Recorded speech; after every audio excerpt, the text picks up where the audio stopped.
Bonjour, deux nouveaux jours de grève, hier dimanche et aujourd'hui lundi. Le mouvement de grève perlé à la SNCF se poursuit et le ton est même monté d'un cran en fin de semaine dernière. Stéphane Boulade, secrétaire régional Sudrail, est notre invité aujourd'hui. Bonjour. Bonjour. Alors vous êtes furieux contre la direction de la SNCF qui donne, selon vous, des chiffres erronés, je cite, concernant le nombre de grévistes. Est-ce que c'est vraiment ça le cœur du problème ? C'est un des problèmes actuels, en tout cas. Nous, on pense que pour avoir un débat serein sur l'avenir de la SNCF et du système ferroviaire, quand il y a un mouvement de grève, il faut commencer par dire effectivement à la population les bons éléments, et notamment là en l'occurrence les bons chiffres de grévistes.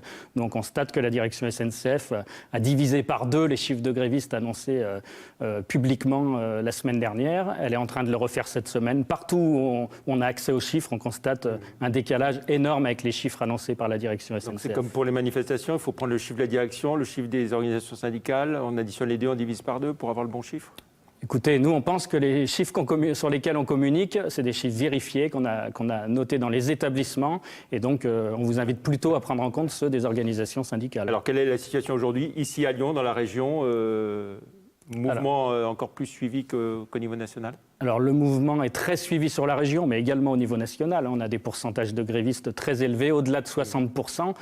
Tout collège confondu, c'est-à-dire y compris au sein de l'encadrement. Et sur le taux de pourcentage de trains qui circulent, donc TGV et TER ? Alors aujourd'hui, on a un TER sur 10 en circulation sur la région.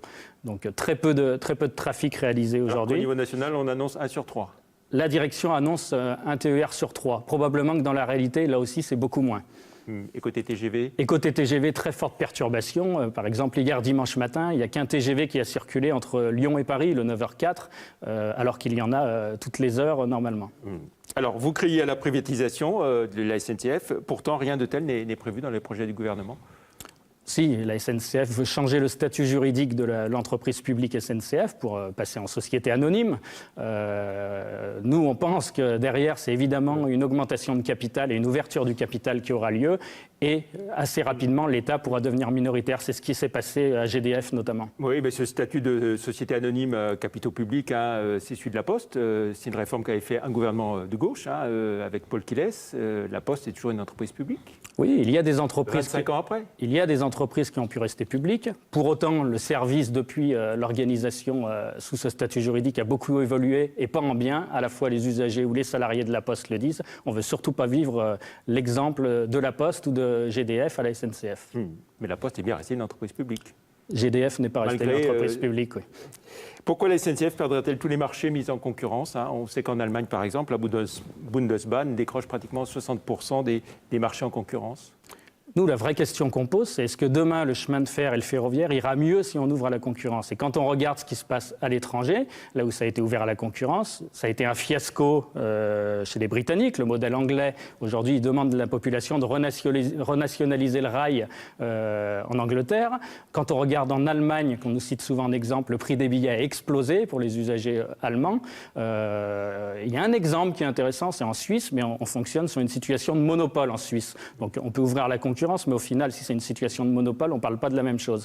En tout cas, partout où ça a été ouvert à la concurrence, c'est loin d'avoir amélioré le quotidien des usagers. Le statut des cheminots n'est pas remis en cause pour les agents recrutés avant la réforme, et les nouveaux agents ne seront pas non plus sans protection. Il y a quand même un code du travail, une convention collective. Alors déjà, ça, c'est pas vrai, puisque vendredi dernier, un représentant de la direction SNCF, lors de la réunion au ministère, a déclaré que, y compris pour les salariés actuels de la SNCF, le statut allait être modifié très profondément et rapidement, unilatéralement par l'entreprise. Donc à la fois les cheminots actuels déjà embauchés, mais à la fois les futurs, il y a un vrai enjeu pour tout le monde, et on pense qu'il faut effectivement garder le statut. Pas que pour les cheminots actuels, y compris s'il doit y avoir ouverture à la concurrence. Nous, on réclame Sudrail que le statut de cheminot, ces garanties-là, soient données à l'ensemble des travailleurs du rail. Les amendements évoqués par Mme Borne, le ministre des Transports, ce n'est pas un signe d'ouverture ? Attendez, lors des réunions, nous, tout ce qui redescend de nos représentants nationaux, et quand on entend Mme Borne, il n'y a aucune ouverture sur aucun sujet. Ça fait maintenant des semaines qu'il y a des discussions, beaucoup de discussions et de réunions, mais il n'y a pas une virgule qui a bougé par rapport à ce que souhaite le gouvernement. Avec sa filiale de car Ouibus, la SNCF récupère une partie du trafic perdu. C'est le phénomène des vases communicants ? Ouibus, déjà, c'est déficitaire, comme beaucoup d'entreprises qui font du bus pour se substituer au train. Ce n'est pas quelque chose qui permet de réaliser des bénéfices. C'est surtout fait pour instaurer un dumping social entre les salariés. Nous, c'est ce qu'on dénonce. Et on pense que ce soit des chauffeurs de bus, que ce soit des cheminots, il faut aligner tout le monde vers le haut et on en est loin avec ce que veut faire le gouvernement. En incitant les usagers à trouver des moyens alternatifs pour se déplacer, covoiturage notamment, le risque n'est-il pas que les clients de la SNCF prennent l'habitude de faire sans elle ? Nous, on pense que le train est irremplaçable. On pense que le train donne des garanties de sécurité, de transport rapide. Et surtout, si on veut continuer à desservir l'ensemble, y compris des zones rurales, on pense que le train, il n'y a pas d'équivalent. Et donc, on n'est pas particulièrement inquiet par rapport à ça. Quand on discute avec les usagers, ils nous soutiennent dans ce conflit, d'ailleurs, les usagers.